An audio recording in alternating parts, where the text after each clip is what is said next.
Hey guys, tonight we slip back into the Middle Ages past the moats and the myths to a world that smelled unforgettable. Imagine trudging through a muddy village road, the sound of wooden clogs splashing through puddles, a faint breeze carrying a mix of smoke, sweat, manure, and freshly baked rye. That's not the setting of a nightmare's daily life in the year 1300. And you, lucky traveler, are about to find out just how strange, clever, and downright unglamorous medieval cleanliness really was. You probably won't survive this without gagging once. So, before you get comfortable, take a moment to like the video and subscribe, but only if you genuinely enjoy what I do here. And hey, drop your location and local time in the comments. I love seeing where in the world you're tuning in from. Now, dim the lights. Maybe turn on a fan for that soft background hum, and let's ease into tonight's journey together. You step across the drawbridge into a medieval castle, expecting marble floors and perfumed halls. Instead, your boots squish into straw, laid down to soak up the filth. Above you, banners flap proudly, but the scent is complex. Beneath the fragrance of roasted meat and beeswax candles lurks something like humanity at its rawest. Hygiene back then was less about smelling fresh and more about surviving disease without understanding it. Water was tricky. Clean sources were rare, and most people believed bathing too often weakened the body or opened pores for illness to slip in. Even nobles might wash just a few times a year, using scented oils to mask rather than remove dirt. You pass a servant carrying a bucket of grayish water for the lady's bath. He says proudly, "It's been used 3 times already." You look closer, petals float on the surface, a poor attempt at luxury. Meanwhile, down in the village, the peasants have their own system. On Saturdays, everyone heads to the communal bathhouse. You'd think it was a wholesome family event, but imagine a steaming wooden tub shared by 20 people, men, women, even a piglet or two warming up in the corner. The air hums with gossip and the faint smell of soap made from animal fat and ash. For a brief moment, you realize these people are cleaner than you expected. But then someone mentions night soil. You follow him outside and see villagers tossing chamber pot contents right into the street. Streams of it run between houses, trickling toward the river where women wash clothes. You step carefully and still squelch. Congratulations, you've joined medieval sanitation. Here's the weird part. The rich sometimes hired gong farmers to clean cesspits beneath their castles.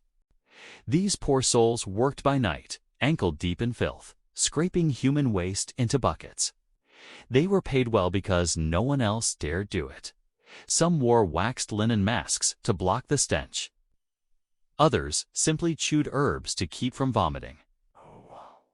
And yet, their work kept medieval towns from collapsing under their own mess.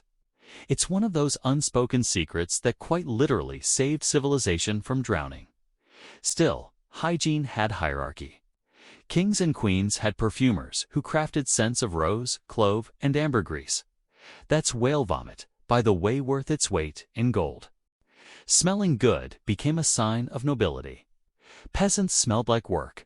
Nobles smelled like money. And if you think body odor was taboo, think again. It was considered natural, even divine. One bishop once wrote that the fragrance of labor was pleasing to God. Try putting that in a deodorant ad. But medieval cleanliness wasn't all bad science. Some people understood that bad smells meant bad health. The miasma theory, that disease spread through foul air, was wrong in detail, but right in instinct. They hung herbs in doorways, burned rosemary and lavender in homes, and washed hands with vinegar. Monks in monasteries were surprisingly hygienic. They bathed weekly, trimmed nails, and maintained gardens of medicinal herbs. Ironically, those who lived apart from the world often lived longer. Historians still argue whether the average medieval person was truly filthy or just differently clean. Archaeological digs show soap residues and combs everywhere. People cared about grooming. Lice combs were common, and head coverings protected against both sun and parasites. So maybe it wasn't a total stinkfest after all. You wander into a market square buzzing with life. Butchers chop meat on wooden tables, flies thick as fog. Fishmongers shout prices over the scent of decay. A man with a barrel of vinegar swears it keeps away the Black Death. You raise an eyebrow, he's not entirely wrong. Vinegar is antibacterial. Somewhere between superstition and survival, these people stumbled into practical science. Still, there's a darker secret under all this sweat and spice. The church had a hand in hygiene too. Public bathhouses were once common across Europe until religious leaders began condemning them as places of sin. Some were shut down for being too social. The result? Bathing itself became suspicious. Cleanliness was next to godliness, but also apparently temptation. Imagine trying to stay pure and unsmelly in that paradox. And yet, the medieval mind was creative. When water couldn't clean you, words could. People believed that confession, not soap, purified the soul. A clean conscience mattered more than clean fingernails. One chronicler even noted that the unwashed hand that gives alms shines brighter than gold. You have to respect the poetic loophole. Speaking of hands, you might want to keep yours away from your face. Because the medieval toilet or garderobe was just a hole in a tower wall where waste dropped straight into the moat. Some castles had clever designs with running water to flush it away, but most didn't. And yes, enemies sometimes tried to sneak in through those drains. Picture it, a soldier crawling through a chute of royal waste to storm the castle. That's loyalty or madness. You reach the courtyard again. A lady's maid is airing linen's fine sheets washed with lye, laid on hedges to bleach in sunlight. The air smells faintly of soapwort, a natural cleanser. She hums softly, careful not to let the lord see her sweat. Linen, not bathing, was the true secret of medieval freshness. Changing shirts often, if you could afford, it was the equivalent of a daily shower. Clean fabric absorbed oils and dirt, giving the illusion of purity. Nobles boasted of owning dozens of undergarments. The poor, maybe one. A quirky little fact, some people used tooth powder made of crushed bones, salt, and mint leaves. Others just rubbed teeth with a cloth dipped in vinegar. It worked. Sort of. You'd have fresh breath and worn enamel. Dentists in the modern sense didn't exist, but barbers handled it all: shaving, bloodletting, tooth pulling. Imagine getting a haircut and a molar extraction in one sitting. By now, you're starting to see that medieval people weren't clueless, they just played by different rules. Their world balanced between ritual and necessity. You couldn't avoid dirt, so you made peace with it. You covered it with perfume, sanctified it with prayer, or swept it under rushes. Everyone pretended not to notice, and life went on. A final secret lingers as the sun sets behind the castle. The Middle Ages might have been dirtier, but they were also more connected to the rhythms of nature. You couldn't separate yourself from the world's smells, sounds, or textures. The soil on your boots was the same that grew your food. Up. The smoke in your clothes was from your own hearth. In that sense, cleanliness wasn't about isolation, it was about endurance. You settle by the fire, trying to ignore the itch from the flea that's probably in your sleeve. Someone strums a lute nearby, singing about a knight who washed before battle to honor his lady. Maybe he didn't know about germs, but he knew that looking, smelling, and feeling human was worth something. Tomorrow, they'll sweep the rushes again, change the linens, and hang herbs to freshen the air. You might still cough from the dust, but you can't deny the charm of it, all the raw, unfiltered reality of people surviving with what little they understood. As you drift off, one question lingers. Did they hide their filth from us, or did we invent the myth of it to feel superior? Historians still argue whether medieval Europe was truly a stinking cesspit or a misunderstood ecosystem of strange, sensible habits. Either way, now you've walked through it, smelled it, and almost stepped in it. And remember, next time someone says they were born in the wrong century, ask them if they're ready for a life without toilet paper, toothpaste, or plumbing. If they hesitate, you'll know the answer. You wake to the echo of bells, soft, steady, and ancient. Morning in a monastery doesn't rush. The sun drips through stained glass, coloring the air with silent reds and blues, and you realize this world breathes on rhythm, not noise. Outside, monks shuffle in single file toward the scriptorium, the beating heart of medieval knowledge. You follow, barefoot on cold flagstones, stepping into a world that smells like ink, wax, and centuries. The place hums softly, no chatter, only the scratch of quills and the faint creak of wooden desks. Every monk bends over parchment, shoulders rounded like question marks. You see them dipping pens into tiny wells of black ink, drawing letters so perfect they could pass for print. But not all the books being copied here are meant to exist. One monk's eyes flick toward the abbot's door before he slides a smaller scroll beneath his roba text, not on the official list. Forbidden? Probably. Dangerous? Definitely. Knowledge, in the Middle Ages, was power wrapped in parchment. Only a fraction of people could read, and those who could often lived under vows of silence that gave the church enormous control. They decided what was holy, what was heresy, and what knowledge humanity could handle. You sit beside one scribe who whispers, barely audible, "This one's from Aristotle." Don't tell the prior. He's copying a Greek text that challenges the idea that Earth is the center of everything. You almost gasp, but you remember where you are. See? Books back then weren't mass-produced treasures. They were living relics. Each one could take months, even years, to complete. Calfskin parchment, gold leaf lettering, pigments made from crushed lapis lazuli. One mistake, one ink blot, and the page was scraped clean with a knife and redone. It's devotion and rebellion in the same breath. The irony? Most of what we know about ancient philosophy, astronomy, and medicine survived because medieval monks secretly preserved it, often in languages they weren't supposed to read. You lean closer to watch a monk illustrate a margin with bright vines and tiny dragons. "For the glory of God," he murmurs, but the dragon's smirk looks a bit too cheeky. Medieval scribes loved hiding joke snails, fighting knights, cats chasing mice, nuns watering phallic trees. You wonder if these men, cloistered and bound by discipline, found freedom in their doodles. Maybe it was their way of saying, "We see the absurdity too." A faint draft rolls through the scriptorium, rustling pages like wings. A bell rings again, time for prayer. The monks rise, hands stained with ink, and leave their desks in perfect order. You notice a faint mark on one parchment, a Greek letter burned faintly into the corner. You touch it, and the monk next to you gives a slow nod, as if saying, "You didn't see that."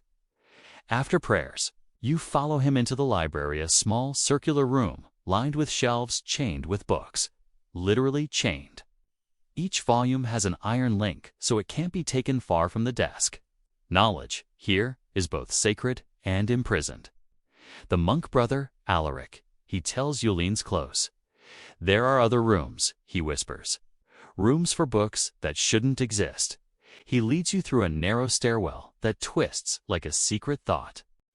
The air thickens, and you hear dripping water somewhere below.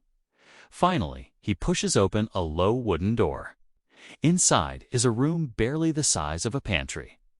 Candles flicker on hidden text scrolls, loose leaves, crumbling codices. It's like stumbling into the internet of the forbidden. Titles gleam faintly. The Gospel of Mary, De Rel Natura, the Book of Circles. These weren't just dusty tomes. They were ideas that could rearrange faith and power if they ever got out. One manuscript shows a diagram of the human body, muscles, organs, the heart dissected and labeled. You recognize it as early anatomy. Centuries before such study was allowed. Another page depicts the movement of the stars, drawn with eerie accuracy. Brother Alaric says softly, "They tell us the heavens never change." But look closely. He points at a line describing a wandering star, a planet moving against the fixed sky. Historians still argue whether these notes came from scholars or heretics, he adds.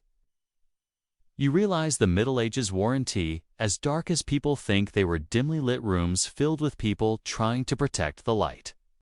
The danger wasn't ignorance, it was too much curiosity. One scribe caught translating pagan philosophy might face exile, worse, trial. Yet the copying continued, sometimes hidden within other books, one layer of meaning inside another. Think of it as medieval encryption, a theological commentary on top, heresy tucked underneath. A small bell chimes in the distance. Brother Alaric hides the scroll again, covering it with a hymnal. "They wouldn't burn me," he says with a sad smile. "Just the book. But it would hurt all the same." As you climb back into daylight, you notice that outside the monastery, the world is changing. Merchants carry letters of credit written in Latin, proof that literacy has begun to slip into the hands of traders and townsfolk. University students in Paris argue over whether reason can explain faith. Some even smuggle entire books under their robes: philosophy from the East, astronomy from the Muslim world. Knowledge is leaking through cracks, and the church can feel it. You wander into a medieval town square, watching a street performer recite from memory a traveling storyteller who once worked as a clerk. His voice is rough, but confident. "They think they can chain books," he says, "but they can't chain stories." He winks at the crowd. You realize oral tradition was the backup hard drive of medieval civilization. Every banned text found a way to survive through someone's memory. Still, there were consequences. The Inquisition wasn't just about punishing heresy. It was about control. A whispered rumor that you'd read a forbidden text could ruin you. People learned to pretend they didn't know too much. The smartest minds spoke in riddles, their discoveries cloaked in allegory. When you hear someone mention alchemy, think of it less as magic and more as coded science truth disguised as metaphor so it could pass the censors. Here's a quirky little tidbit. Some monks actually used lemon juice as invisible ink. The words appeared only when heated by candle flame. So yes, secret messages existed long before spy movies.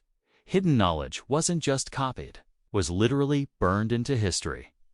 By night, the monastery glows with quiet gold. In the cloister garden, monks pace in meditation, murmuring prayers under their breath. You spot Brother Alaric again, gazing at the stars. "We write what we must," he says. "We hide what we love." His voice is steady, but you can hear the fear beneath it. He's one discovery away from becoming a footnote in a trial record. And yet without men like him, entire civilizations' worth of thought would have vanished. Ancient Greece, Rome, Persia, these worlds lived on in ink-stained fingers. The next time someone says monks just copied scripture, remember, they also copied ideas too wild for their age. Historians still argue whether these secretive scribes were rebels or loyal servants of God. Maybe they were both. Maybe their rebellion was devotion itself, the belief that truth, in any form, belonged to creation, not authority. As the candles burn low, you watch them continue their endless work, each stroke of the pen like a heartbeat. The sound of the quill on parchment becomes hypnotic, a whispering rhythm that outlives centuries. You imagine these pages surviving wars, fires, reformations. Some will hide in abbeys until rediscovered by scholars hundreds of years later. Some will vanish forever.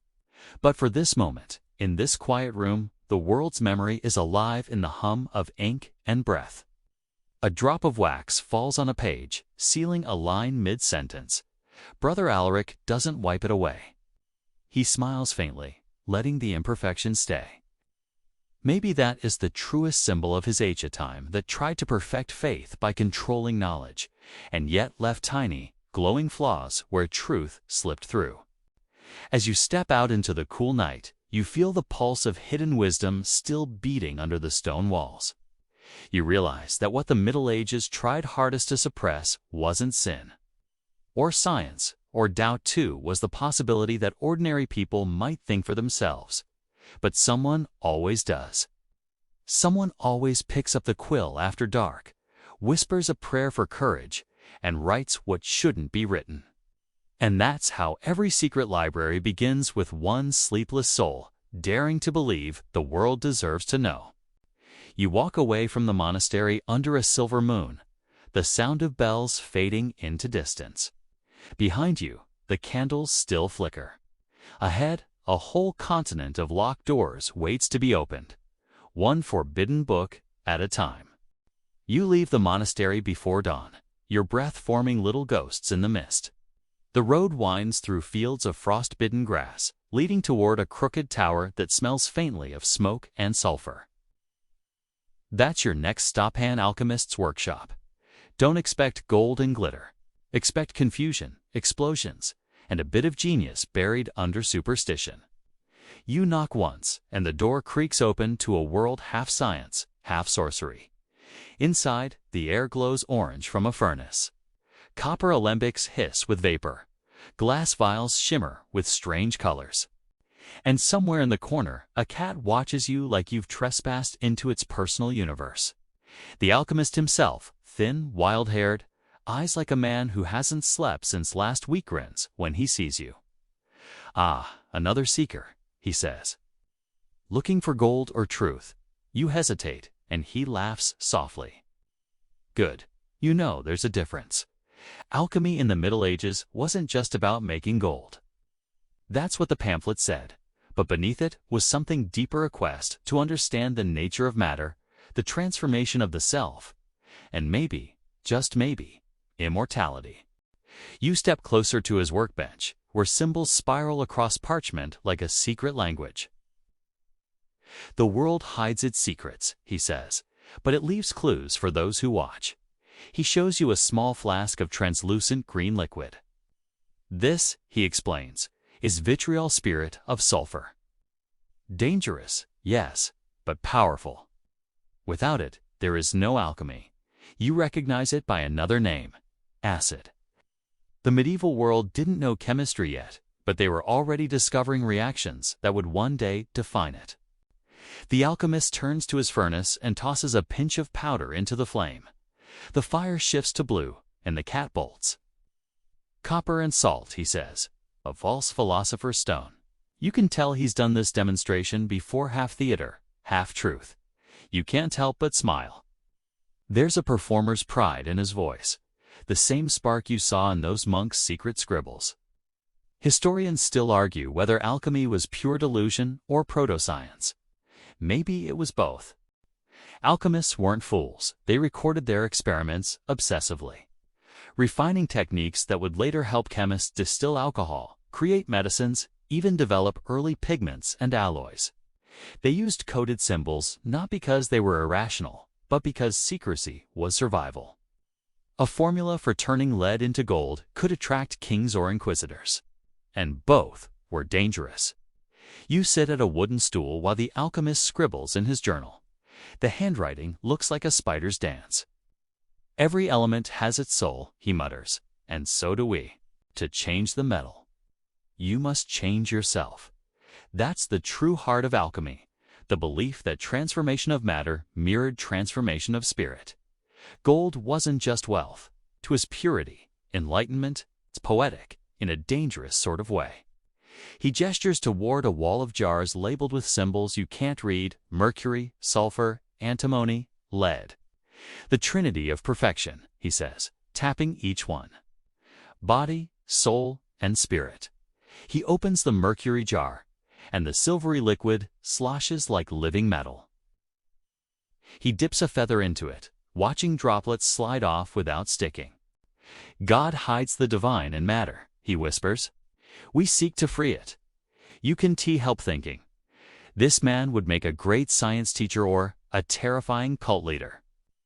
But alchemy's secrecy wasn't always self-imposed. The church tolerated it as long as it stayed metaphorical. The moment an alchemist hinted at literal transformation, things got ... heated. Some were accused of witchcraft, others of fraud. One unlucky man, Nicholas Flamelius, he was real, spent centuries posthumously accused of immortality because people couldn't believe someone so ordinary had mastered chemistry. The alchemist offers you a cup of dark wine.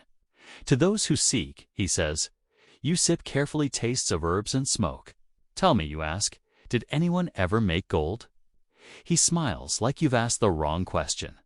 Maybe once or twice. But what we make doesn't last. The true gold is wisdom.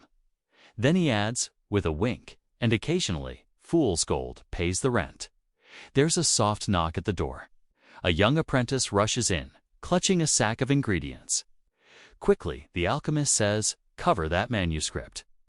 You help drape a cloth over his desk as two men enter, tax collectors, or maybe spies for the local bishop. Their eyes sweep the room, pausing on the furnace, still chasing miracles. One sneers. Better hope you find one before the church finds you. They leave after a tense silence, and the alchemist exhales. They fear what they don't understand, he says, returning to his bench. Every discovery begins as blasphemy. He dips his quill in ink, sketching a sun rising from behind a triangle. But we remember, he adds softly. Even when they burn the books, we remember. You watch him work long into the night. The fire crackles, casting shadows that dance like symbols on the walls. He talks as he mixes powder salt, peter, charcoal, sulfur. Gunpowder, he says quietly, came from China. We borrowed it, improved it, hid it behind alchemy so no one would ban it. You blink, wait, what? He grins. You didn't think war was discovered by knights, did you? A spark jumps from the crucible, and he curses, waving away the smoke. Every discovery burns a little. He laughs again, a dry, dusty sound. You realize how many experiments must have ended in flames. Yet each failure built the foundation of modern science: distillation, crystallization, acids, metals, even the concept of laboratory process. These men risked their lives to learn how the world truly worked, even when they couldn't explain it in the language of their time. At some point, he begins reading aloud from a worn book. To know the stone, he recites, one must dissolve the false self and refine the true. You glance at him. Sounds like philosophy, you say? It is, he answers. But philosophy that explodes sometimes. You both laugh, and for a brief moment, the centuries between your world and his dissolve. This isn't Madness's curiosity under pressure. He tells you stories of alchemists who worked for kings, promising gold, but delivering recipes for perfumes or medicines instead. A clever lie, he admits. That saved lives. One anecdote stands out. An alchemist imprisoned by his patron for failing to produce gold. After months in a dungeon, he presented a glowing red powder that, when mixed with molten metal, produced beautiful glass. The failure became a priceless art form: Venetian glass, born from desperation. History remembers him as a fraud, but his failure reshaped beauty. You ask about women in alchemy, and he nods. Ah, Trotula of Salerno, he says, a healer wiser than most men. Her texts taught medicine through alchemical balance, cold and hot, dry and wet. He sighs. They erased her name from the books, of course. Couldn't have the world know a woman could transmute ignorance into knowledge. As dawn creeps through the shutters, the alchemist hands you a small crystal vial filled with pale liquid. Keep it, he says. It's only water with a little salt and ash. But when the light hits it, you'll remember what you saw here. You tuck it away carefully, feeling like you've been entrusted with something sacred and slightly unstable. Historians still argue whether the alchemists truly believed in magic, or just used it as camouflage. Some say their cryptic symbols hid real science. Others believe it was all metaphor, a psychological pursuit disguised as chemistry. But maybe that's the point. The Middle Ages didn't draw a line between matter and spirit. To understand one, you had to understand the other. Before you leave, the alchemist stops you at the door. You've seen the laboratory, he says. But remember, every fire we light to learn something also casts a shadow. Don't forget to look there too. You step out into the cold morning, smoke curling into a silver sky. Behind you, the tower hums with the sound of boiling, bubbling, dreaming. Ahead lies a world still pretending to fear magic while secretly craving its discoveries. The truth hides behind every locked cellar, every dusty manuscript, every whisper of sulfur in the air. As you walk down the path, the vial in your pocket catches the sun, scattering tiny rainbows across your hand. You smile, realizing you're carrying a piece of that hidden light. Somewhere, centuries later, another experimenter will hold a flask just like this maybe, in a clean lab with gloves and goggles and feel the same spark of wonder. The Middle Ages might have buried science under symbols, but the alchemists never stopped digging. Their furnaces didn't just burn for gold, they burned for understanding. And from those flames, the modern world would eventually rise, refined, polished, and still just a little bit magical. You wake before dawn, the kind of hour when even roosters hesitate. The chill in the air bites harder than a sermon about sin, and you pull your coarse wool blanket tighter. The smell that wakes you isn't bread baking or stew bubbling, tea vinegar and herbs, the sharp temps of a medieval apothecary. Someone nearby is grinding roots with a stone pestle, muttering a charm half prayer, half science. You shuffle toward the sound and find yourself in a narrow room lined with wooden shelves that sag beneath clay jars. Labels scrawled in Latin mark mysterious contents: mandragora, belladonna, hyssop. The apothecary glances up at you, eyes red from the smoke of burning sage, and says, "You're early." Pain doesn't wait for daylight, does it? You smile, but it fades when you notice the leeches in a glass bowl, fat and glistening like living ink. They wriggle toward the light. You probably won't survive this, you think? Not with medicine like that. Still, this was their reality. Pain was a teacher, and the cure often looked suspiciously like torture. The physician enters next, wearing a robe that's seen too many winters. He lifts a jar, shakes it, and the leeches stir as if summoned.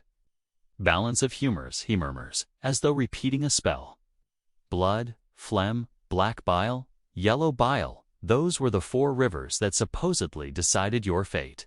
Too much of one, and your body revolted. So the doctor took a little blood, or a lot. The mainstream fact. Medieval medicine revolved around this theory for centuries, tracing back to the ancient Greeks. But here's the strange part. Sometimes, against all odds, it worked. You watch as the physician cleans the arm of a trembling patient and applies a leech. It latches on instantly, and the man winces. The apothecary looks proud. "That's the sickness leaving him," he says. You can't help but think it's mostly blood leaving him, but you keep that thought to yourself. Historians still argue whether people truly believed these rituals were divine, or whether they simply had nothing better. After all, when you're surrounded by plague, famine, and childbirth that could kill, faith and desperation often share the same bed. At the back of the room, a woman in plain linen stirs something thick and green in a pot. The smell is part mint, part mud. For pain, she says, also works on sadness. You ask what's in it. She winks. Only hope. You laugh softly. It's the kind of joke that makes sense here. Everything hurts, and hope is the cheapest drug. Now, this woman isn't supposed to be here. She's not a doctor, not a scholar.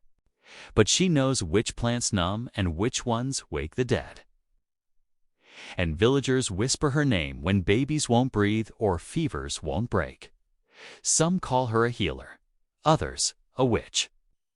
And in this world, the line between them is thinner than parchment. Outside, dawn seeps through the shutters, painting the jars gold. You catch sight of a small charm hanging above the door, an eye carved into bone, meant to ward off evil spirits. It's superstition, yes, but also survival. When knowledge is dangerous and pain divine, magic becomes medicine. You sit beside the patient, who's now pale and sweating. The leeches have fallen off, fat and satisfied. The physician wipes the wounds with wine-expensive antiseptic, at least by medieval standards, and mutters a prayer to Saint Roch, patron of plague victims. You wonder if he ever doubts his own rituals. Probably not. Doubt was a luxury for people who didn't live surrounded by death. The apothecary offers you a small wooden spoon filled with something brown and grainy. "Try this," he insists. You hesitate. "What is it?" "A powdered toad," he says. For courage, you put it back down. He laughs, a dry, knowing sound. You'd be surprised. It helps some people, mostly the ones who already believe. There's your quirky fact of the night. Medieval pharmacology sometimes included ground gemstones, mummy dust, and yes, bits of toad or snake. They weren't just being weird. They thought power resided in everything that resisted death. Crush it, drink it, and maybe you'd borrow its strength. Later, the woman brings a bundle of dried flowers and hangs them upside down above the fire. Lavender, rosemary, and something you don't recognize. "Keeps away the bad air," she murmurs. Ah, the famous miasma theory, the belief that disease traveled through foul smells. It was wrong, of course, but it wasn't stupid. The streets were open sewers, and when plague came, the stink hit first. People burned herbs, wore masks stuffed with spices, even doused themselves in vinegar, all in hopes of outsmarting invisible death. You run your fingers over a small book lying open on the table. The pages are yellowed, the ink faded. Drawings of plants and their humors fill the margins. The script isn't Latin, it's the local dialect, written in secret. Ordinary people weren't supposed to own medical texts. Knowledge was power, and power was carefully rationed. The church feared that too much curiosity led to heresy. Yet here it is, a hidden library in a humble shop, built on pain and curiosity. The physician catches you looking. "Don't worry," he says. "Words can't heal without hands. You think that might be the truest thing you've heard all night." He gestures to a narrow bed by the wall, where another patient lies wrapped in linen. Her breathing is shallow, lips blue. The doctor dips a cloth in cold water and lays it on her forehead. "Fever," he whispers. "Pray it breaks before sunset." You ask if he has medicine. He looks at his empty jars and shakes his head. "Medicine?" he says quietly. She has faith. That line lingers in the air, heavy as incense. Faith was the final cure, the fallback when nothing else worked. And often, nothing else did. You step outside for air. The morning is alive with the noise of the market donkeys braying, blacksmiths hammering, people arguing about prices. You notice a young man on the corner selling charms, dried frog legs for fertility, rabbit paws for luck, small glass vials of holy water for protection. He's half merchant, half magician, and everyone buys from him. Behind you, the apothecary closes his shutters. He doesn't want the church asking why so many villagers visit him instead of the priest. The church had its own brand of healing relics of saints, miracle springs, prayers for forgiveness. To doubt divine healing was to doubt God himself. But people still came to the apothecary because God was sometimes busy. A cart rattles by, carrying barrels marked with red crosses. Plague carts.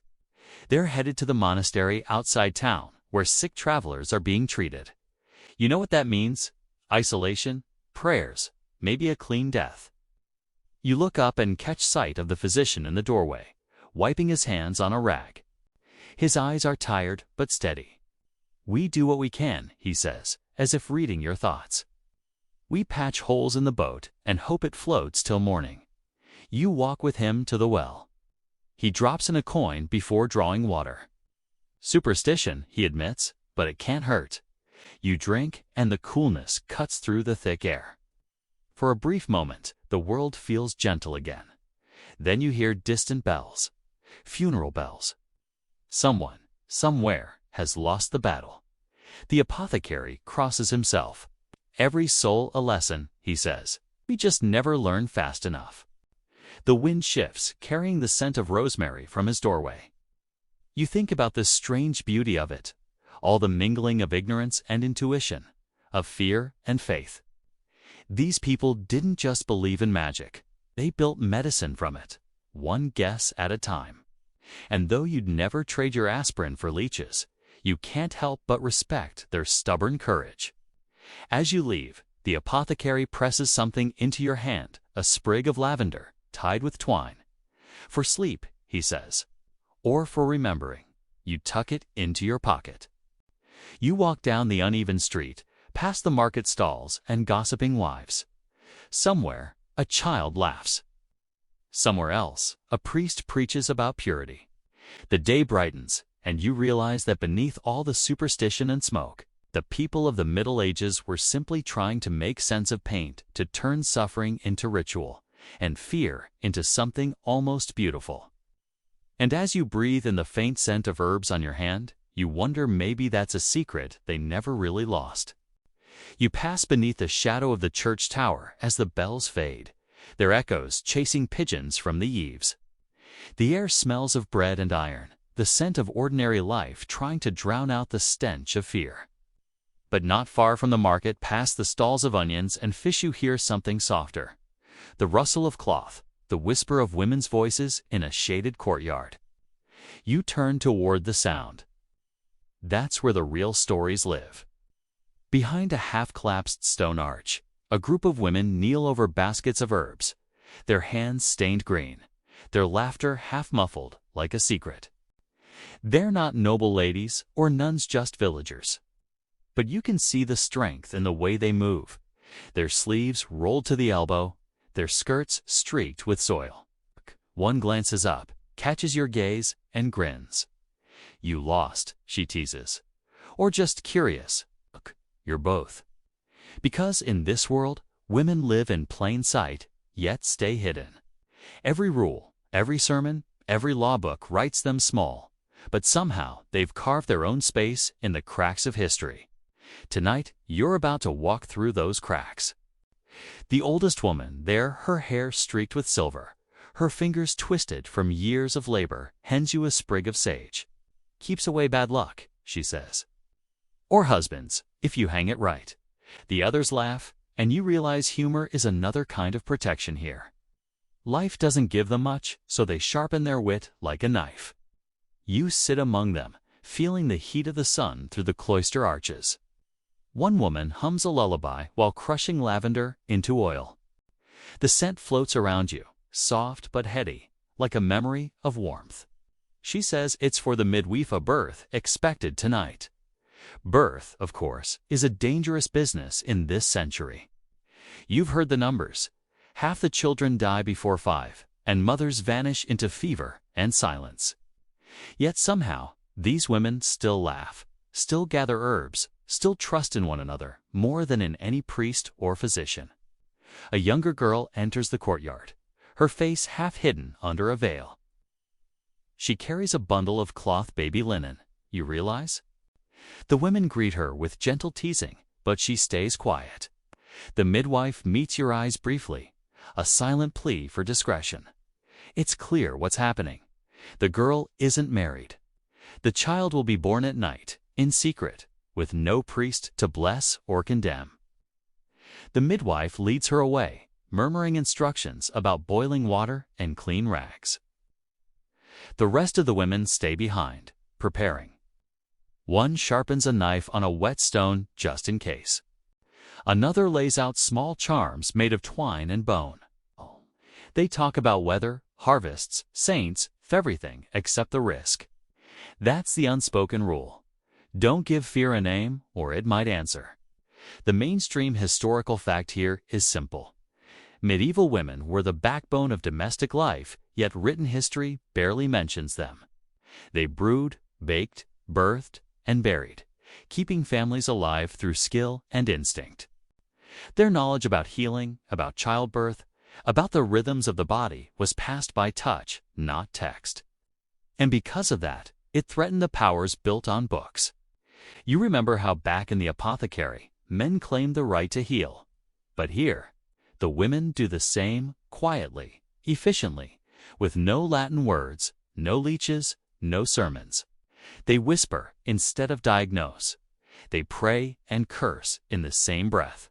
You follow one woman into a small side room, its walls whitewashed and cracked. She kneels before a trunk and opens it carefully. Inside are small bundles wrapped in linen, rosemary for memory, gourd for protection, and one pouch of something dark and earthy powdered rue. This one, she says softly, is for ending what should never have begun. You understand instantly. This is an abortion mixture. Dangerous, illegal, whispered about in fear. She meets your eyes, steady and unashamed. Sometimes God forgets mercy, she says. So we borrow it. You stay silent. The mixture, she explains, doesn't always work, and sometimes it works too well. But for many women, it's the only choice between scandal and death. Historians still argue whether such remedies were truly widespread or just legends told by the church to justify witch hunts. What's certain is that thousands of women's healers, midwives, widows were accused. Tortured, burned, not because they summoned devils, but because they dared to help each other without permission. Outside, a group of boys run past, chasing a wooden hoop. Their laughter echoes through the alley, pure and thoughtless. Inside, life and death whisper in rhythm with the grinding of herbs. The midwife returns, her sleeves rolled high, her face calm but focused. It's time, she says. You follow her into a dim room lit by a single taper. The pregnant girl lies on a straw bed, biting her lip to keep from crying out. The midwife kneels beside her, murmuring, "Breathe, little one, breathe." She doesn't mention saints or heaven, just the body, the way it opens, the way it endures. The other women join in, pressing cloths to the girl's forehead, holding her hand through waves of pain. Hours pass like centuries. Sweat darkens the linen. The candle sputters. Then, finally, a thin cry splits the silence. The midwife lifts the newborn's lick. A live hand wraps it gently in the cloth the girl brought. You watch her face soften as she places the baby on the mother's chest. For a moment, time stops. The courtyard outside fades. All you hear is breathing. You half expect them to sing, to celebrate. But they stay quiet, cautious. Birth isn't joy yet. It's survival first. The midwife checks the mother, then whispers, "You're safe." The girl nods, tears mixing with sweat. The women clean up quickly, hiding the evidence of what just happened. The linens go to the fire, the blood to the soil. By sunrise, this room will look untouched. You realize these women carry entire histories that never make it to parchment. Their names vanish, their work erased, but without them, no one else survives long enough to write the stories. Later, as you walk back into the courtyard, you notice one of them sitting alone, sewing. Her needle flashes in the sunlight, fast and sure. You ask what she's making? "A shroud," she answers simply. "For the old miller. He passed this morning." She doesn't pause or sigh, just keeps stitching. Life, death, birth threads, all a continuous thread. You sit beside her, watching the rhythm of her hands. She tells you that sometimes, late at night, they gather to tell stories ones the church forbids. Tales of Eve, not as sinner, but as seeker. Of Lilith flying free. Of saints who were mothers and healers, long before men claimed their miracles. We remember, she says. That's our sin and our salvation. You ask if they fear being discovered. She smiles, a little sadly. Fear, always. But the world fears us more, and she's right. The more you listen, the clearer it becomes. Women in the Middle Ages held invisible power, one built not on weapons or crowns, but on endurance. They controlled the rhythm of life through care, through secrecy, through stubborn survival. And that's the real secret the Middle Ages tried to bear, not witches or poisons, but women who refused to stay silent. As dusk falls, the courtyard glows with lamplight. The midwife brings bread and broth, and they eat together, talking softly about harvests and neighbors. You almost forget how precarious it all is until a knock echoes from the gate. Everyone freezes. A priest's voice calls out, "I heard there was a birth here." The midwife rises calmly, wiping her hands on her apron. "No birth, Father," she says, "only prayers." He hesitates, then leaves. They don't breathe again until his footsteps fade. One woman mutters, "Saint Anne, guard us. Another spits into the dirt for luck. You realize faith here isn't about obedience, it's about outsmarting danger. Before you leave, the midwife takes your hand and presses something small into your palm, a silver pin shaped like a crescent moon. For memory, she says. So someone remembers we were here. You tuck it into your sleeve and step back into the street. The city hums with evening life merchants closing stalls, laughter spilling from taverns, bells tolling again. The world moves on, but behind closed doors, in quiet courtyards and candlelit rooms, the real history continues unwritten, unblessed, unstoppable. You glance back once and see them still gathered under the archway, their silhouettes golden against the lamplight. Women, working, whispering, surviving. Their secrets live not in books, but in blood, passed down through generations who never forgot how to keep the world turning while the men wrote its stories. The sound of their laughter fades as you walk toward the square, but it lingers in your mind, steady, resilient, defiant. The kind of laughter that can outlive fire. The laughter of the women fades behind you as you walk toward the edge of town. The path narrows, swallowed by hedges, and the low murmur of wind through dry grass. You've learned enough tonight to know that the truth in this century rarely lives in sunlight, tides where torches can't reach. And as you move deeper into the countryside, you begin to hear it. Quiet voices carried by the night. The faint creak of a barn door opening, the soft hiss of whispers exchanged like contraband. You follow the sound to a small, weathered barn, half collapsed on one side. A dim glow spills through the gaps in the plank's lantern light. Steady, but cautious. You step inside, and the air thickens with smoke and secrecy. 6 figures huddle around a table, cloaked in shadow. Parchment maps and crude drawings lie spread before them, held down by stones. At first glance, they look like farmers, tradesmen, travelers. But when one of them looks up, you see the sharp eyes of someone who's hiding something heavier than stolen grain. Close the door, one of them murmurs. You do? The latch clicks softly. You've stumbled into one of the great untold stories of the Middle Ages, the underground networks that carried forbidden ideas across borders long before printing presses or telegraphs. These aren't spies or thieves, they're heretics. Believers in the dangerous notion that God might be listening to them directly without needing permission from a bishop. One man, his beard streaked with gray, unrolls a parchment inked in cramped script. It's a translation of the Gospels, not in Latin, but in the common tongue. You realize instantly what that means. If caught, they'll burn for it. Literally. Yet his hands are steady as he reads. The words, low but alive. You catch fragments. Mercy, justice, freedom. Simple words but sharper than any blade in this world. The woman beside him, her face half hidden under a scarf, nods. If the truth can only be read by priests, she whispers, then the truth belongs to no one. You can feel the weight of her words. The church ruled not just faith, but language. To control the tongue was to control thought. But these people, poor, untrained, anonymous, dared to read what was forbidden, to question what was sacred. That's your mainstream historical fact tonight. Secret religious movements like the Lollards in England or the Cathars in France spread ideas centuries ahead of their time. They believed everyone deserved to read Scripture. That wealth corrupted the church, and that salvation didn't need a middleman. The oldest man closes the scroll carefully, tucking it into a leather satchel.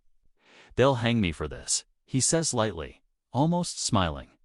But at least I'll die knowing how the story actually ends. The others chuckle softly, tension breaking like frost under sunlight. You can tell they've made peace with their danger. When belief becomes rebellion, every prayer feels like both a risk and a victory.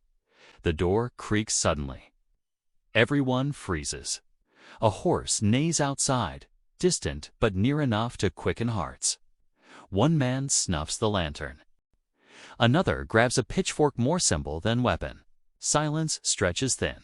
Then, slowly, the hoofbeats fade away. The air relaxes. Someone lets out a shaky laugh. The woman with the scarf glances at you. You see? Even God travels quietly these days. They relight the lantern. The gray-bearded man, his name, you learn, is Tomas, pulls out a crude map of Europe, marked with ink trails and small crosses. These are the paths, he explains. Monks, merchants, pilgrims, they all carry words now. Some don't even know it. He taps the parchment. Ink can travel faster than armies if you're brave enough to hide it in your clothes. Historians still argue whether these networks were truly organized or just spontaneous flares of resistance. But as you watch them pass tiny scraps of text smudged with fingerprints, it's clear they believed they were part of something larger. A movement, a whisper that refused to die. Tomas pours wine into wooden cups. Drink, he says, to what they'll never write down. You take a sip, sour, rough, but warm in your chest. Around the table, stories unfold like sparks in the dark. One man tells of a friar who escaped the Inquisition by disguising himself as a beggar. Another recalls a noblewoman who hid banned books inside hollowed loaves of bread. The woman in the scarf admits she once pretended to be illiterate to smuggle letters across a monastery gate. You realize each of them lives double lives, outwardly loyal, inwardly defiant. They speak of hope, but also of exhaustion. We're not trying to start wars, says Tomas quietly. We're just tired of being told to stop thinking. Outside, an owl calls a long, mournful sound. Someone murmurs a sign. They gather the parchments and stash them in a false floorboard beneath the table. Every movement is practiced, ritualized, like a prayer of defiance. When they're done, the room looks ordinary again, just a few peasants sharing bread. The woman with the scarf sits beside you. Her eyes are tired, but alight. You know what they call us? She asks. Wolves in sheep's clothing. She smiles faintly. They're right. We walk among them, quiet, patient, waiting. You ask her why she risks it. Her voice softens. Because my brother was burned for owning a Bible, she says. And because if I forget his words, they win. The night deepens. The group disperses one by one, slipping into the darkness through separate paths. Tomas stays behind, tidying the table. You notice a small symbol carved into the wood, a circle with a line through it. The mark of the silent ones, he explains. If you find it carved into a doorpost, you'll know it's safe to speak. You trace the mark with your finger, feeling its rough edges. History never recorded this, yet here it is, hidden in plain sight. Before you leave, Tomas hands you a folded scrap of parchment. A verse, he says. Something to remember. You unfold it. The ink is faint but legible. The light shines in the darkness, and the darkness has not overcome it. You step outside. The night air feels colder now, sharper. The stars seem closer, though half hidden by cloud. Somewhere beyond the hills, an Inquisition patrol might be riding, searching for people exactly like Tomas and his friends. But the thought doesn't dampen the quiet courage of what you just witnessed. You walk down the dirt path, the faint sound of crickets echoing in the fields. Ahead, a small chapel stands alone on a hill. The door is ajar, and a single candle burns inside. You approach cautiously. Inside, you find another kind of secretan old monk, kneeling before an empty altar, whispering words not from any official prayer. His voice trembles. Forgive us, Lord, for loving truth more than safety. He glances up, startled to see you. But instead of anger, he smiles. You met them, didn't you? The ones with the books. You nod slowly. He sighs. I copy texts by day and burn them by night. That's my penance. He leads you to a hidden alcove behind the altar. There, under a loose stone, lies a small chest filled with manuscripts, poems, letters. Fragments of philosophy long banned for questioning authority. We preserve what we can, he says. Maybe someday someone will be allowed to read them again. You can't help but think that someday is you. That's why you're here, why history still breathes. Because someone, somewhere, refused to stay silent. The monk hands you a small coin before you leave, etched with the same circle and line as the table. Keep it close, he says. It will tell others that you listen. You nod, pocketing it beside the silver pin the midwife gave you. 2 secrets now, warm against your heart, one of life, one of belief. As you descend the hill, dawn begins to touch the horizon. The fields turn gold, and the air smells faintly of smoke and dew.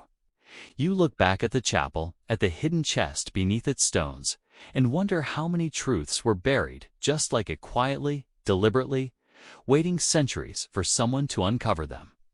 You pass a group of travelers heading toward town, pilgrims with worn shoes and hopeful eyes.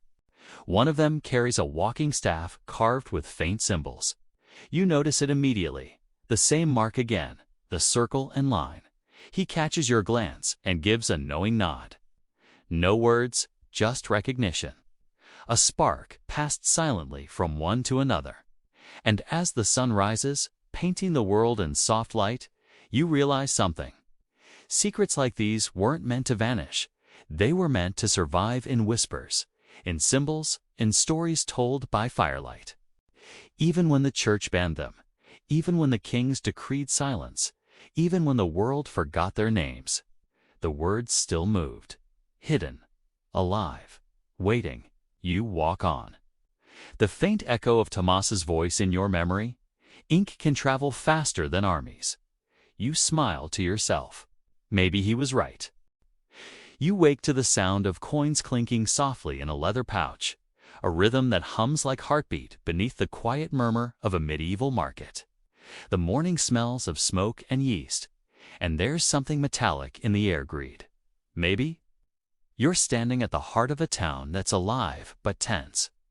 Bakers shuffle loaves from ovens, masons trade jokes over rough slabs of stone, and everywhere, someone's whispering about money.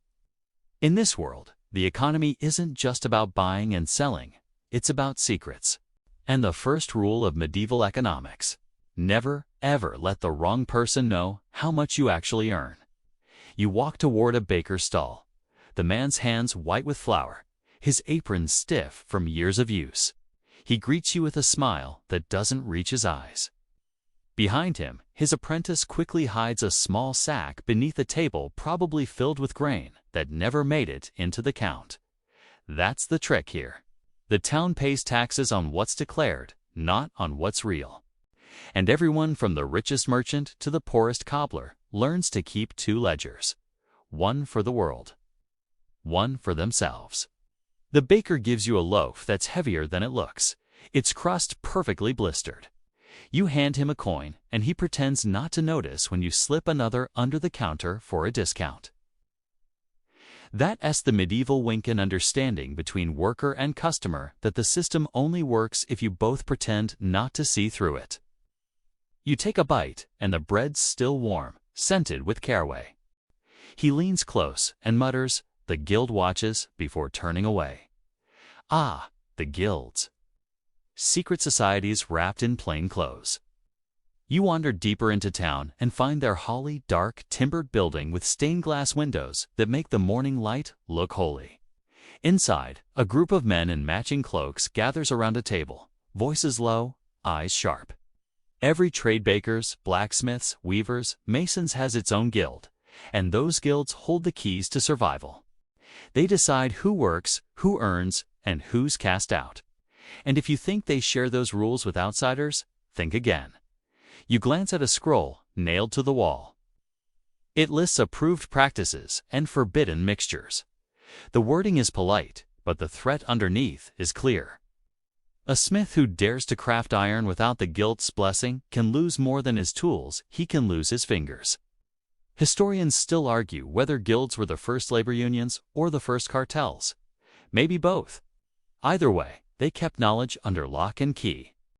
The secret of a perfect blade, the recipe for long-lasting dye, the pattern for a strong arch, these were trade secrets, guarded like holy relics. You watch as a young apprentice kneels before the guildmaster, swearing oaths in a voice that trembles. The ceremony is older than memory. There's wine, a handshake, and a whispered phrase that changes everything. From now on, the apprentice belongs to the craft. He will never reveal its methods. If he does, he's not just exiled, he's erased. People in this town have short memories when they need to. Outside, the sun climbs higher, and the market hums louder. You notice a woman counting coins in the corner. Oh, she's not a merchant to clean, to still. She's a tax collector, sent by the Lord who owns these streets. Her job isn't to sell or bides to watch. You see her note every cart, every sale, every bag of grain, but she can't see everything. The people here know how to disappear their wealth like magic, hiding it under false floors, inside hollow loaves, or even buried with relatives. You've heard stories of entire farms vanishing from tax records, erased with one clever priest and a forged document. That's another unspoken rule. The church owns the ink, and ink can change the world. You pass the monastery on your way to the river. The monks are copying charters and ledgers for the local lord. But for a price, they'll adjust a date, soften a number, or make a debt vanish into parchment fog. A whispered confession, a discreet donation, and poof, your tax burden lightens. Not officially, of course. Officially, God hates deceit. Unofficially, he's very understanding when the tithe comes on time.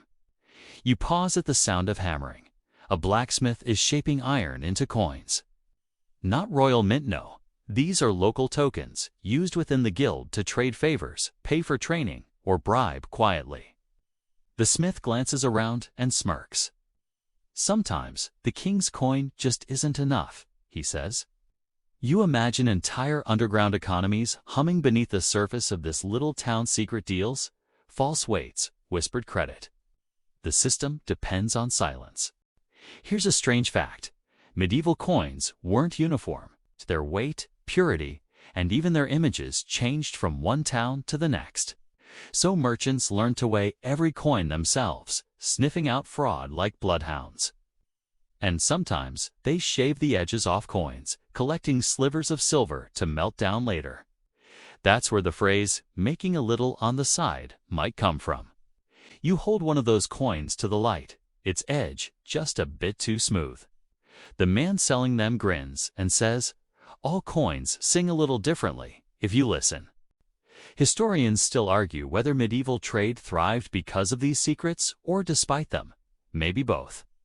The system looked fragile, but it ran on trust, a web of lies so delicate that everyone had to believe in it just enough for it to work. It says the same trust that lets you hand a stranger gold for bread and expect not to be poisoned.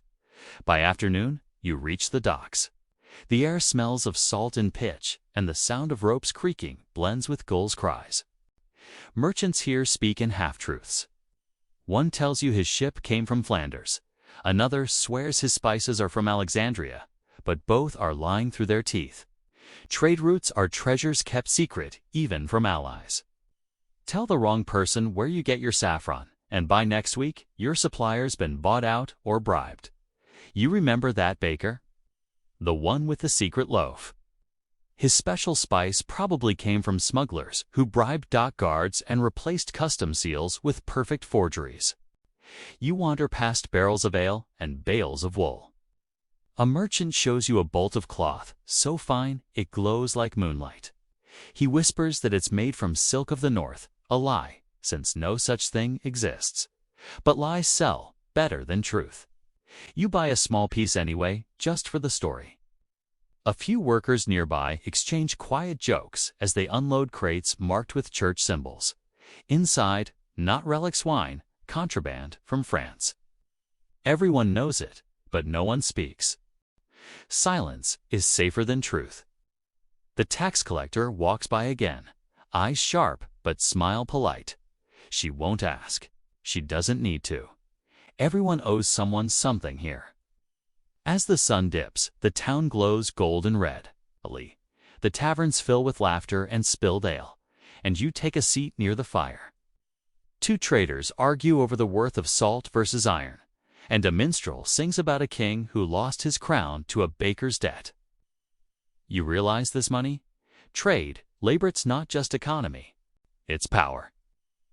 And that power flows not through open markets, but through quiet hands under tables, guilds behind locked doors, priests with pens. A drunk leans close and mutters, "The real gold's never minted." You raise a brow, and he grins. Knowledge, friend, that's the coin they can't tax. He's not wrong. The smartest merchants aren't rich because of what they sell, because of what they know. Which ships are late? Which lord's about to fall? Which taxes will rise? Information, in this world, is the most valuable secret of all. Outside, the streets cool under the moon. The market's gone silent, except for a stray cat sniffing at the day's crumbs. You walk past shuttered stalls and think about everything hidden: here grain, silver, truth.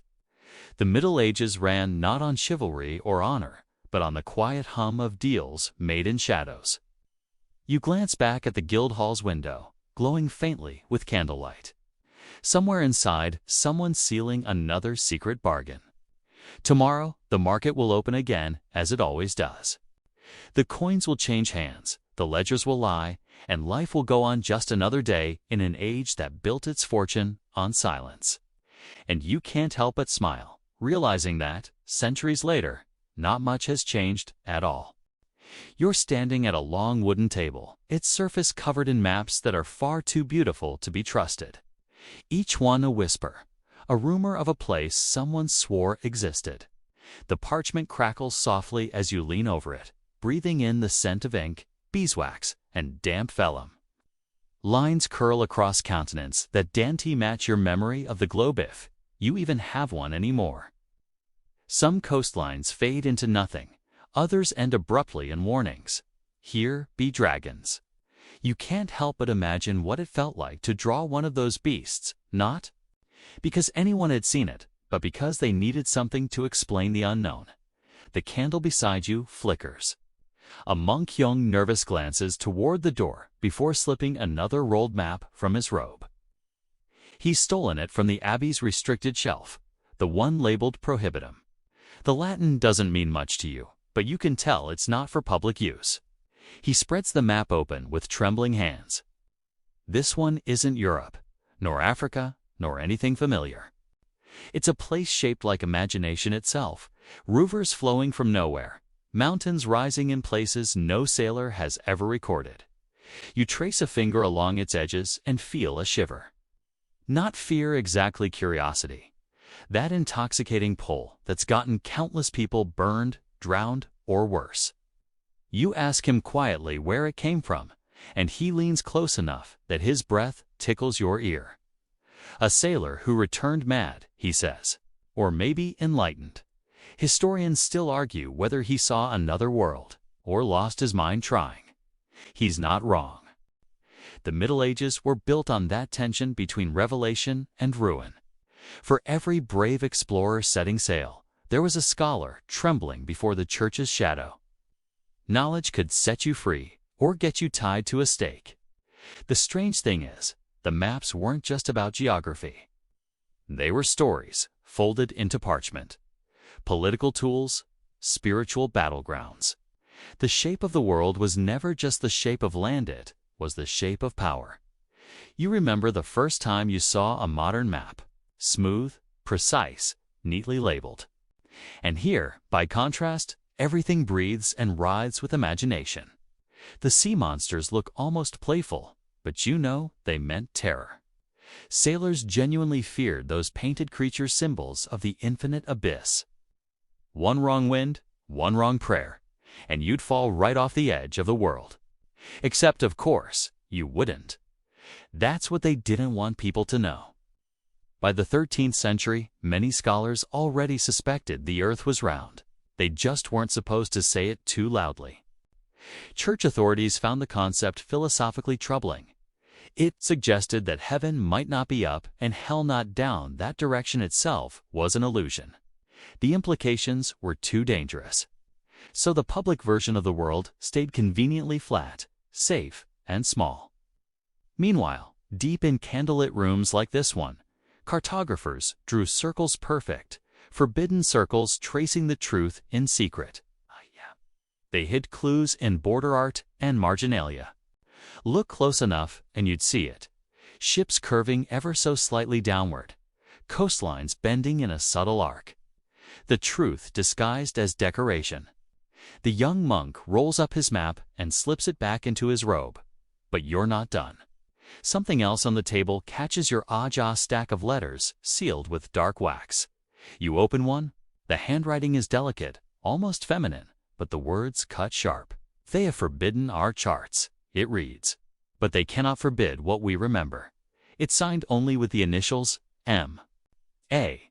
Historians still debate who that might have been, an anonymous navigator. Perhaps, or one of the rare women who dared to study astronomy. Whoever they were, they understood the danger of memory. You walk to the window, looking out at the harbor below. Ships rock gently on black water, their masts swaying like thin crosses against the night sky. The moon paints everything silver. Somewhere out there, men are setting sail for places their maps don't name. They'll never admit they're following rumors, but you know they are. Every voyage begins as hearsay, a dare whispered in a tavern. You think of those sailors half heroes, half fools who chase the horizon because someone told them not to. The kind of people who looked at the edge of a map and thought, that's where I want to be. You'd probably get along with them. You can almost taste the salt air, feel the wood of the ship's railing under your fingers. The world feels infinite again, like it did before certainty arrived and tamed everything. The monk clears his throat behind you. Do you believe in the islands that vanish? He asks, quietly. You turn. What do you mean? He explains that some maps mark lands that appear and disappear, sometimes visible for days, then gone forever. St. Brendan's Isle, Hy-Brasil Antillia. Historians still argue whether those islands were mirages, misinterpretations, or evidence of something stranger. To him, they're proof that the world itself hides and reveals things at will. Maybe it's not the sailors who are lost. Maybe it's the earth playing tricks. You chuckle softly. Sounds exhausting, you say. He nods solemnly, as if you've just spoken a prayer. A sudden gust through the window makes the candles flicker, and for a moment the walls seem to ripple. The maps on the table curl and twist, as though the parchment remembers every place it's ever been. You reach to steady them, but your hand lands on one that feels oddly warm, almost pulsing. It's drawn in deep red ink, its lines jagged, unsteady. You recognize one coastline, Africa, but everything else looks wrong. Continents where oceans should be. Mountains that don't exist. This one, you whisper. Where did it come from? The monk hesitates. A library that no longer exists, he murmurs. They said it burned, but I think they burned it on purpose. There were maps of places that didn't fit doctrine. Lands not mentioned in Scripture. It's hard to tell whether he's afraid or proud. Maybe both. You imagine him sneaking this piece of forbidden knowledge through corridors, hiding it behind false book spines. The kind of act that could ruin him, yet he can't help himself. Knowledge is an addiction you can't pray away. You fold the map carefully, your fingertips tracing that impossible geography one last time. And what happens, you ask? If someone finds out you've kept these, he meets your eyes. Then they'll call me mad, he says. Just like they did to the sailors. Just like they always do before the world changes. That line stays with you as you leave the chamber. Outside, the night air is crisp, the smell of salt and fire mingling. You walk toward the docks, your boots echoing softly on cobblestone. Somewhere out there, beyond the horizon, someone is already rewriting the map again. Someone who doesn't care about permission. You pause beside a wooden post where a notice has been nailed up. The ink is fresh. It reads, "Proclamation: authorized maps will be seized and destroyed by order of the Crown." Below it, a list of names, TAS, crossed out in black. One still clear, Matthias Albinus, the same initials from the letter. You smile grimly. So that's who they were. Behind you, the church bell tolls midnight. Somewhere in the shadows, the monk watches as you slip the folded red map into your sleeve. You don't know why you're taking it, maybe because you're curious, maybe because you're foolish. Either way, you can't stop yourself. Curiosity is contagious. As you walk toward the end of the pier, the stars overhead shimmer faintly, mirrored in the black waves. You think about those who lived their entire lives believing the world ended just beyond sight. How strange and, maybe, how peaceful that must have been. To have an end, a boundary, a place where mystery lived untouched. You reach the very edge, feeling the boards sway beneath your feet. For a fleeting moment, you imagine what it would feel like to step forward past the point where the map stops. To fall not into death, but into discovery. The idea makes you smile. Then you turn back toward the town, tucking the stolen parchment close. Some secrets aren't meant to stay hidden forever. You wake to the sound of bells, slow and heavy, echoing through the fog. The kind that make your ribs hum and your breath shorten before you even open your eyes.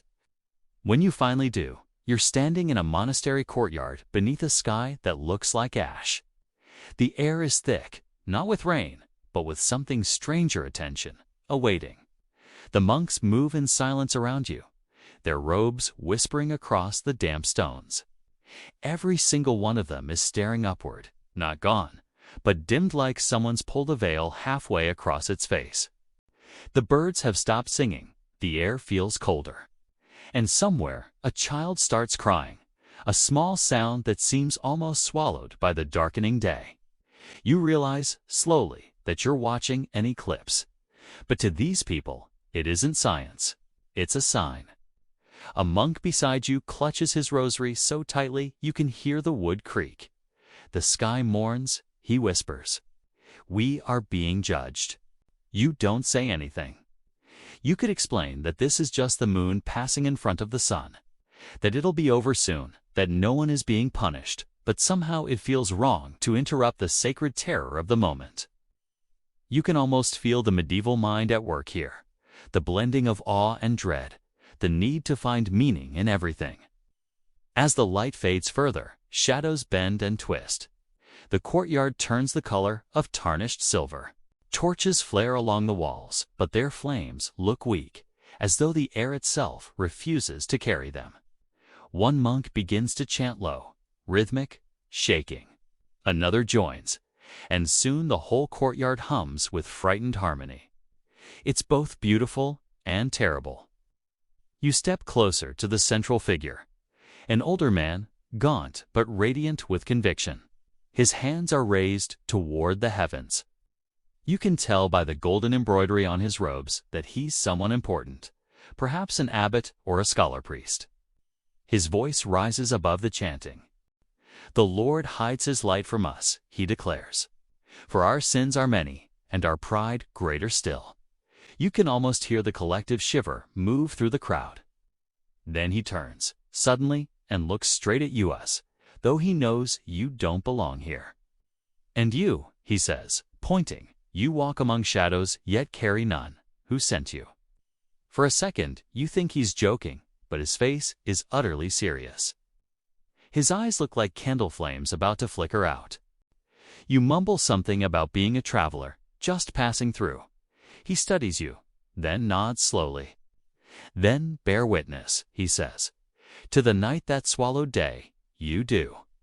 Because you have no choice. The light collapses completely, and for a moment the world is unmade. You can't see your hands, can't even tell where the ground ends.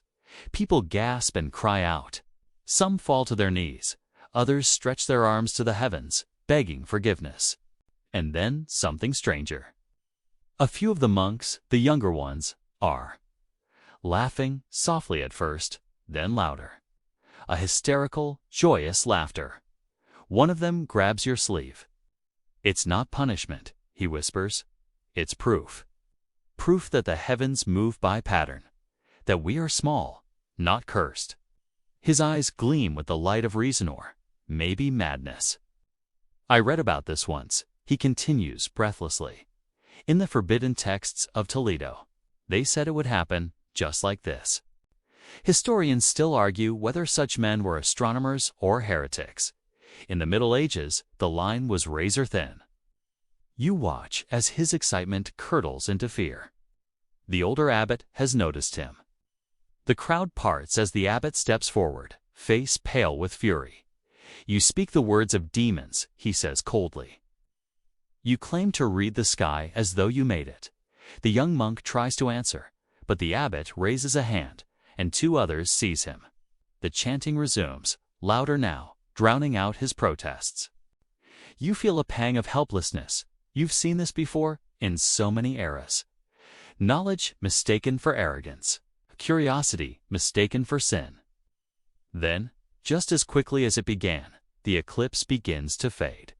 A sliver of gold pierces the gloom. The monks gasp against some with relief, others with awe. The abbot falls to his knees, muttering prayers of repentance. Light spills back into the courtyard, and the world exhales. The young monk is released, trembling but alive. You take a deep breath. The sunlight feels warm again, but the air around you still carries a sense of unease. Not fear exactly, more like the aftertaste of a nightmare that might not have been one. Later, in the monastery's library, you find the same young monk sitting by a window. He's sketching something on parchment trough circles, overlapping lines, marks of measurement. You're not supposed to be doing that, you say quietly. He smiles without looking up. Neither are you, he replies. You sit across from him. The ink glistens as he finishes a line.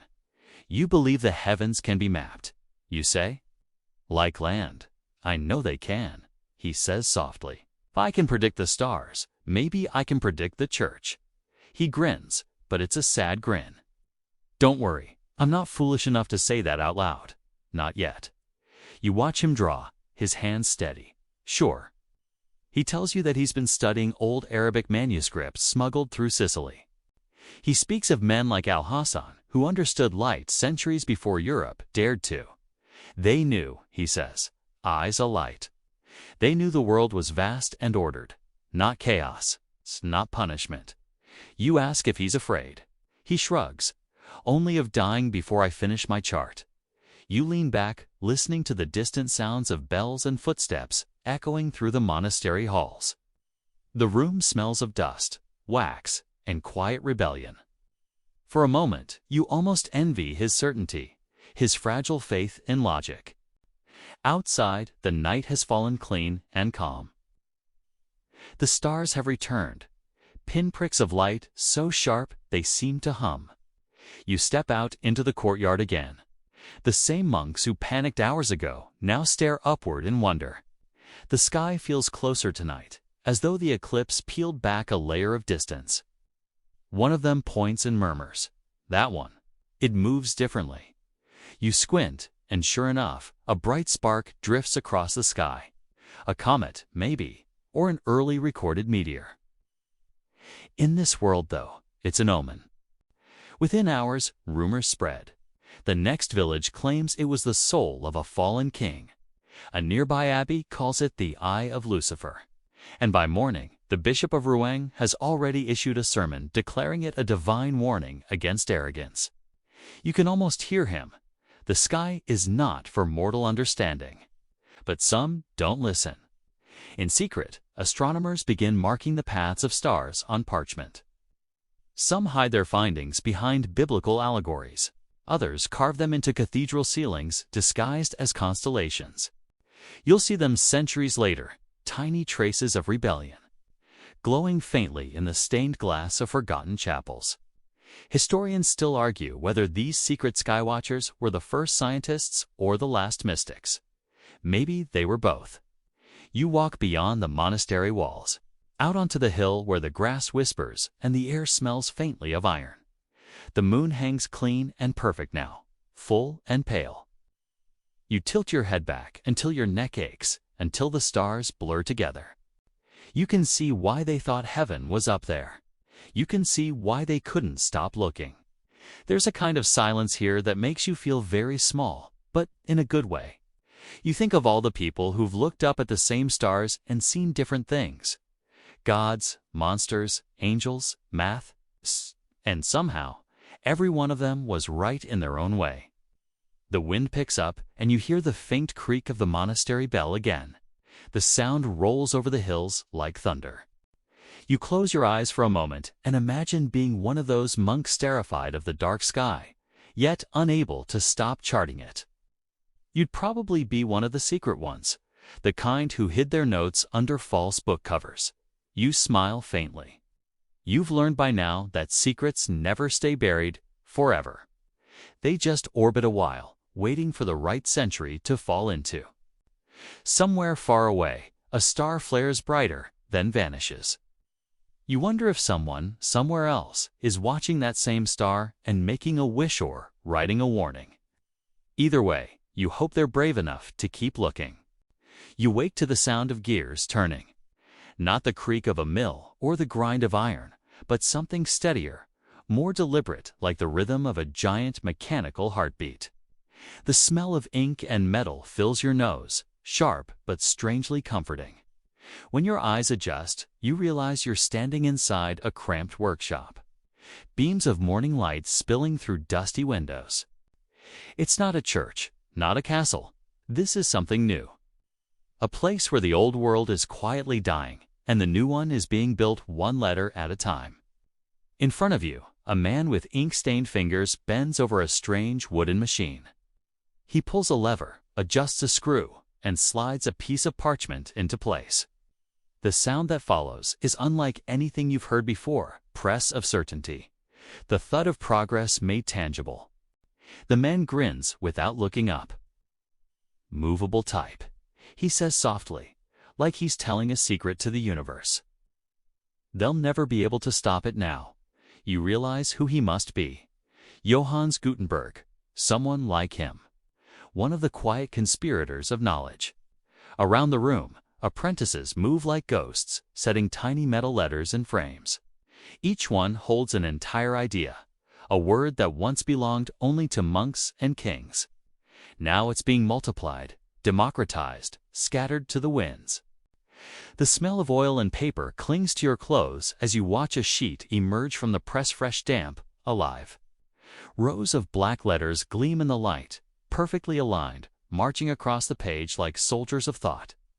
It's beautiful. Dangerous, too.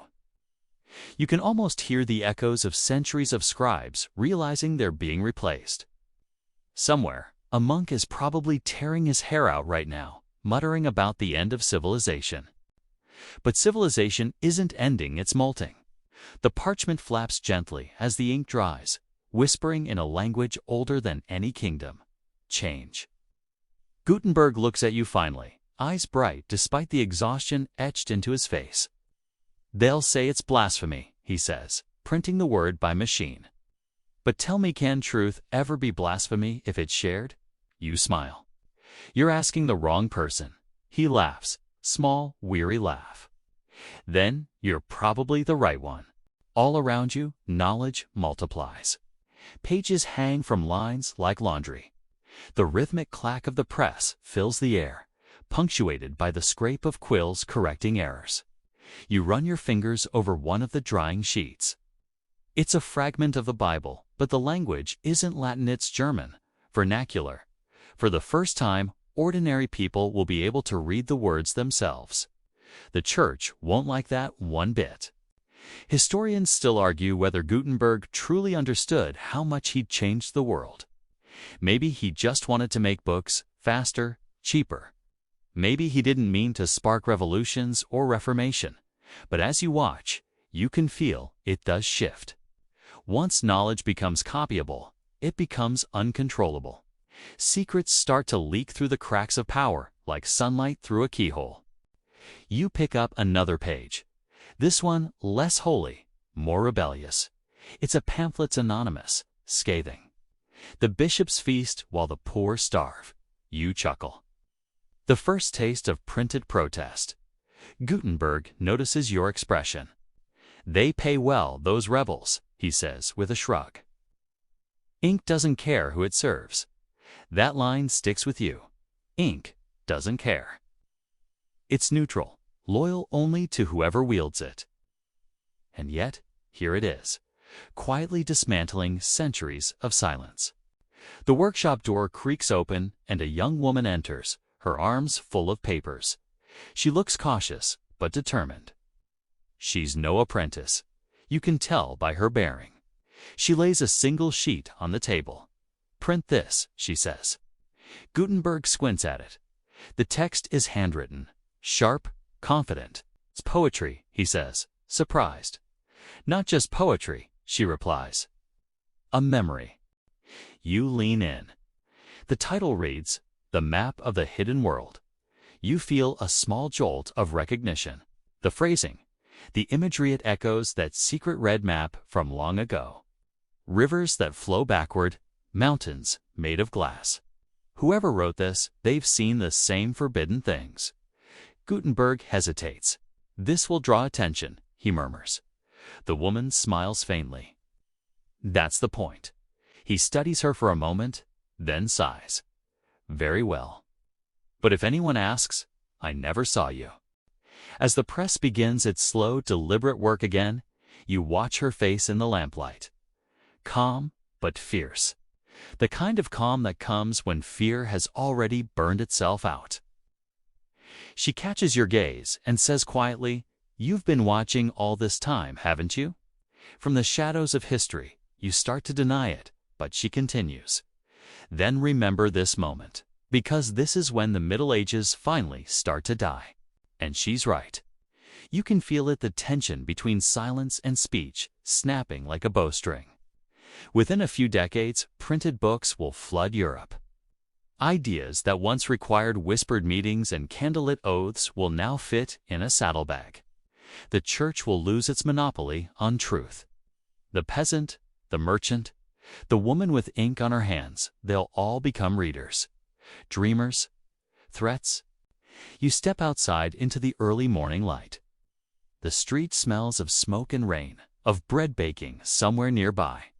A boy runs past, carrying a stack of papers, fresh from the press. One slips loose and flutters to your feet. You pick it up. The ink is still wet. It's a sermon, but not from the pulpit. The name printed at the bottom will one day shake empires. Martin Luther. You exhale slowly. Secrets don't burn forever. They just wait for someone to give them a voice. As you walk through the awakening town, you can hear the clatter of presses echoing from distant workshops, each one like a heartbeat, the rhythm of rebellion. The end of the secret age and the beginning of everything else. You pass a church. The doors are open, but it's empty. Dust motes swirl through shafts of colored light. On the altar lies a single book open to the Gospel of John, and the Word was made flesh. You close it gently. Maybe now, finally, the Word is made ink. You keep walking, through the market, past the smithies, through narrow alleys where old parchment sellers grumble about losing business. The smell of change is everywhere: metal, sweat, optimism. At the edge of town, a wagon is being loaded with boxes of freshly printed books. The driver looks at you. "Off to Paris," he says proudly. "They say there's gold in knowledge now." You grin. "There always was." He laughs and cracks the reins. The cart rumbles away, leaving a faint trail of dust and revolution. You stand there for a long while, watching the horizon. The medieval world is still out there: serfs, knights, kings clinging to old hierarchies, but its foundation is cracking. The whisper networks of monks, the secret maps, the hidden heresies, all of it is surfacing now, printed, multiplied, unstoppable. The same ink that once wrote laws and prayers now carries rebellion. You think about the people you've met along this journey: the weary monk guarding forbidden books, the alchemist mixing potions by candlelight, the healer with her jars of herbs, the cartographer drawing impossible lands. Each of them fought the same battle in their own quiet way to keep the flame of curiosity alive, to keep humanity from forgetting itself. And somehow, you realize, they've all won.